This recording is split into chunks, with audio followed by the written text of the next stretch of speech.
Les vraies voix Sud Radio, 17h-20h, Philippe David.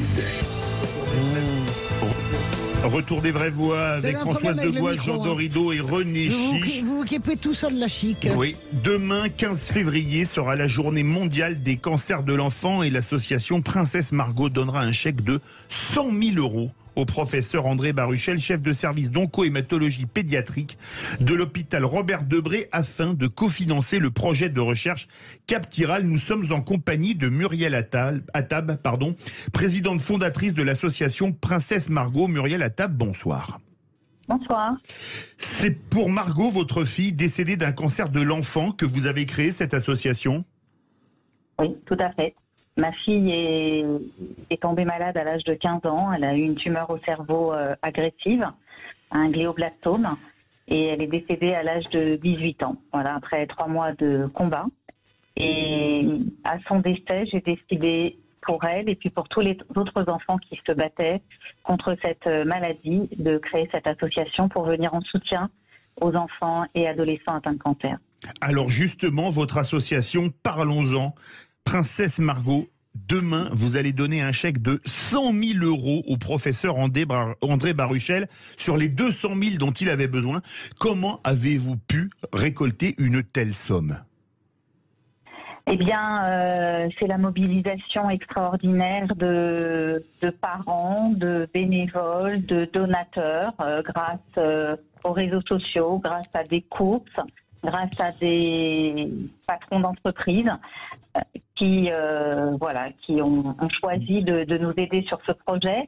Il faut savoir que c'est un projet révolutionnaire que sont les cartes Essel, qui permettent aujourd'hui de soigner certaines leucémies où le traitement ne répond plus. Donc ce sont des enfants qui sont normalement en palliatif, et depuis quelque temps, grâce au progrès réalisé par les équipes du professeur Baruchel à l'hôpital Robert Debré, il y a des enfants qui peuvent bénéficier de ces protocoles. Alors j'explique en 5 secondes ce qu'est carte Essel, c'est qu'on prend des cellules T, il y a les lymphocytes T4 et T8, et on fait une modification génétique. Alors je suis très schématique, ça permet d'un taux de réponse de 80%, ce qui est quand même dans les leucémies aiguës de l'enfant, mais ça persiste que 6 mois dans certains cas, et le but de cet essai, c'est de les faire durer plus longtemps pour apporter une rémission plus longue. René Chiche. Oui, bonsoir. Je voulais savoir si avec la crise du Covid, est-ce que les enfants atteints de cette maladie ont été quand même préservés au niveau des soins, ou bien est-ce qu'il y a eu quand même des blocages à cause de cette situation sanitaire qui a été compliquée? Alors oui, il y a eu des blocages. Alors, ce qui n'a pas empêché les soins dans les services d'onco-hématopédiatriques avec lesquels on travaille, l'association, comme d'autres associations, n'ont pas pu intervenir pour protéger ces patients, justement.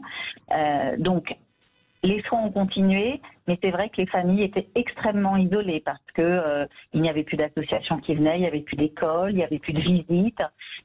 Pendant le confinement, les cafétérias étaient fermées, donc il y avait de grandes difficultés et un énorme isolement, voilà. Mais en tout cas, les enfants ont pu être préservés, même si certains sont tombés malades du Covid, et qu'il fallait vraiment faire attention parce que c'est des enfants particulièrement sensibles. Françoise Degois. Moi, rien, pas de question, juste dire mon admiration, parce que je trouve que transformer un tel chagrin en force, c'est... on va dire que c'est la résilience, ça a l'air d'être un mot valise, etc. Mais vous êtes tout à fait l'exemple de cela. Je trouve ça complètement admirable. Ça m'émeut beaucoup, vraiment, de voir. C'est pas simplement féminin, mais en tout cas, vous en l'occurrence, de voir cette capacité à transformer un malheur en action pour les autres. C'est la grandeur des êtres humains. Donc voilà, je voulais juste moi vous dire ça et vous saluer. Je suis très admirative. Muriel Attab. Merci. Jean Dorido, c'est vrai que c'est une belle opération, 100 000 € récoltés. Vraiment, je rejoins Françoise. Voilà, je suis très très admiratif. Un grand bravo, madame. Un grand merci. Enfin, vraiment, c'est sensationnel. Heureusement qu'il y a effectivement des personnes comme vous, des associations comme la vôtre. Après, on peut s'étonner effectivement qu'il y ait besoin d'argent d'une association qu'un pays comme la France, qui est tellement riche, j'entends parler de 200 000 € pour quelque chose de si indispensable, de si nécessaire. Merci, madame, pour ce que vous faites. Et en même temps, c'est vrai que je m'étonne, je ne comprends pas. D'ailleurs, ce serait peut-être ma question. Comment se fait-il qu'il n'y ait pas peut-être davantage de deniers publics pour une somme comme 200 000 euros pour un professeur, quand même, une pointure top niveau qui a besoin de cet argent-là? Quand on voit le quoi qu'il en coûte, surtout, bien sûr. Muriel Attab. Alors, il y a là, c'est un projet, l'écarté celle qui concerne les leucémies.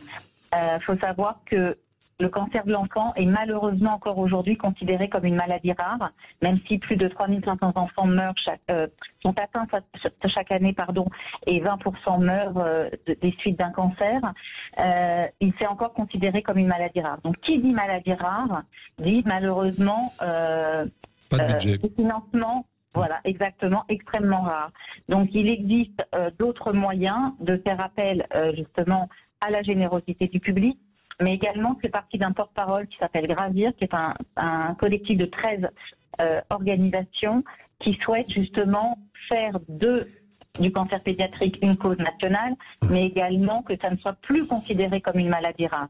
On se félicite d'avoir pu avoir 5 millions d'euros supplémentaires l'année dernière et très récemment 20 millions, mais en ce qui concerne les cancers pédiatriques, malheureusement, c'est une goutte d'eau par rapport aux besoins qui sont énormes. Donc oui, les associations sont là aussi pour soutenir des projets de recherche, mais pas que. Il y a énormément de choses qu'on peut soutenir, qu'on peut accompagner.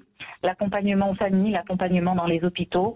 Nous, on s'est vu aider à faire des travaux des fois dans des services où ils n'avaient pas de douche, par exemple. Et en tout cas, en tant que présidente d'association, je ne me dis pas que c'est au service public de le faire. Je me dis que c'est pour les enfants, pour leurs familles, qu'on doit agir. Les médecins, aujourd'hui, nous avons des médecins qui travaillent de manière extraordinaire, qui sont concentrés sur le soin et le guérir mieux. Et on est dans un pays où on a cette chance. Donc, mon idée, enfin l'idée de certaines associations, c'est d'aider à ce que les médecins aussi puissent aider mieux et les soulager un petit peu sur d'autres choses. Voilà. Et donc, on est là pour aussi pour tout ça. Françoise Degois. J'ai une question, parce qu'on parle de cancer de l'enfant. Est-ce que vous pourriez dire quels sont les principaux cancers sous cette domination, sous cette dénomination beaucoup plus large que sont les cancers de l'enfant? Il y a les leucémies, bien sûr, mais il y en a 2 ou 3. Je crois qu'il y a les lymphomes. Qu'est-ce qui est considéré comme cancer de l'enfant? Alors malheureusement, il n'y en a pas 2 ou 3, il y a une 60aine de cancers de l'enfant. D'accord. Il y a effectivement les cancers du sang, plus connus pour les leucémies, mais il y a également tout ce qui est tumeurs solides et les tumeurs au cerveau, les tumeurs des os, des yeux, les sarcomes. Enfin, il y a 60 différents cancers pour les considéré enfants. Comme cancer de l'enfant, oui. Considéré comme cancer de l'enfant. Et il y a d'énormes progrès à faire parce que les cancers de l'enfant sont soignés par des médicaments d'adultes adaptés à leur poids. Donc il y a évidemment beaucoup de progrès à faire et c'est pour ça que je vous remercie de nous donner la parole ce soir pour mettre en avant cette problématique des cancers pédiatriques. Alors justement, votre association, elle ne fait pas, elle fait évidemment la contribution à la recherche médicale et à l'innovation, comme dans ce cas précis, mais vous travaillez aussi à l'accompagnement et à l'amélioration des conditions de vie des enfants. Vous pouvez nous en parler en 1 minute? Oui, alors principalement là-dessus, l'accompagnement personnalité des enfants. Oui, c'est très important de l'ensemble de la famille, parce que quand un enfant tombe malade, c'est l'ensemble de la famille qui tombe malade. Et donc nous, on met un accent particulier sur les parents, notamment les mamans, qui sont souvent obligées de s'arrêter de travailler. La fratrie, qui fait partie des dommages collatéraux de cette maladie.